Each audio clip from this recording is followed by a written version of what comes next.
Hello, boys and girls. Mr. Palst here. Nice to see you. I have a great story from Bob Graham called The Silver Button. One thing that stood out to me was the illustrations. I absolutely love them. So at 9:59 on Thursday morning, Jody drew a duck. She gave the duck a top hat, cane, and boots of the softest leather. On the boots she put silver buttons. One, two. Her pen hovered in the air before the final button. The silver button.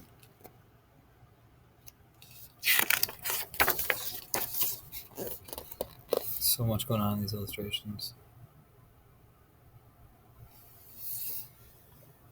Jody's brother, Jonathan, pushed slowly to his feet.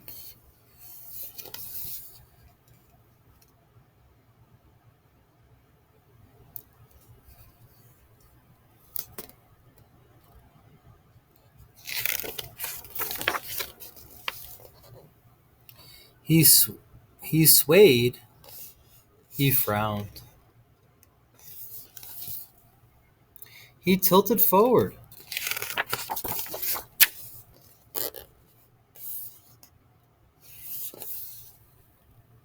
And took his first step. He took that step like he was going somewhere.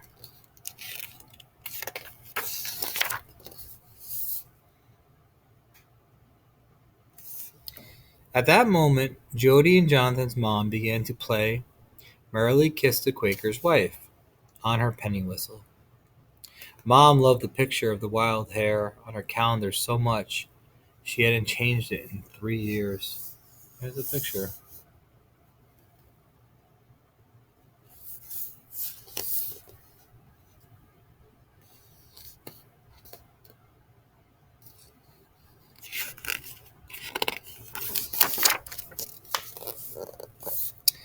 Outside a pigeon nest under the roof. As Jonathan took his first step, a feather floated gently past the window like an autumn leaf. Next door, Alice mailed sticks and stones through the front grate, and an early morning jogger puffed on by.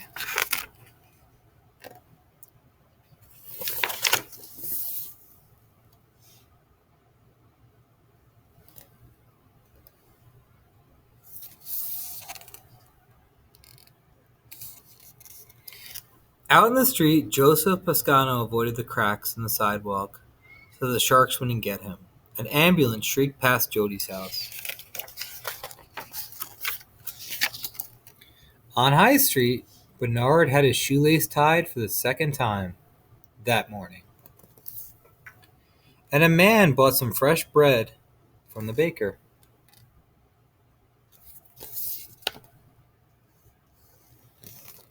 One block away, a soldier said goodbye to his mom.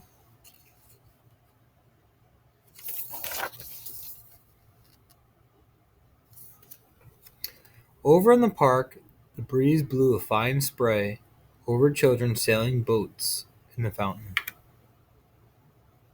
See the boats?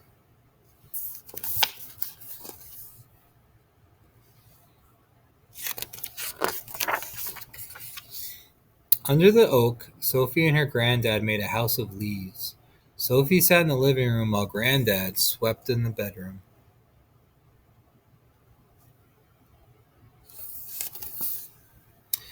On the edge of the path, a blackbird found the worm, and an old lady shuffled by, pushing everything she owned in her cart.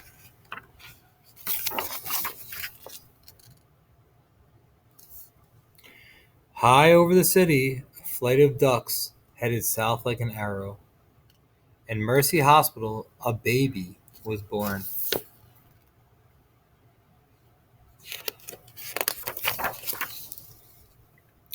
Over on a city beach, Belle and Vashti popped seaweed.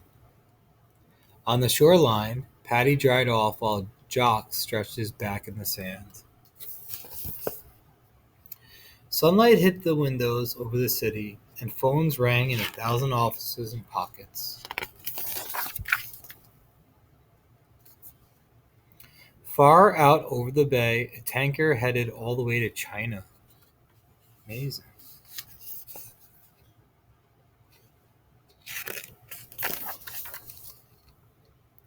Then down came Jonathan.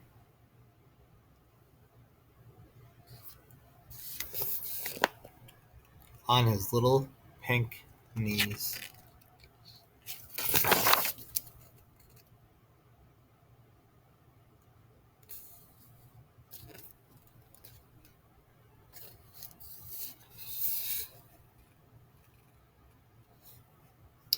Mommy, yelled Jody. Jonathan's just taken his first step. Jody put the last silver button on her duck's boot.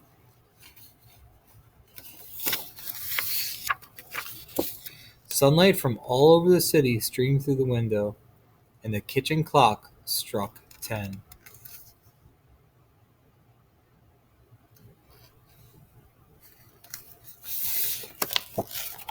The silver button. Hope you enjoyed as much as I did.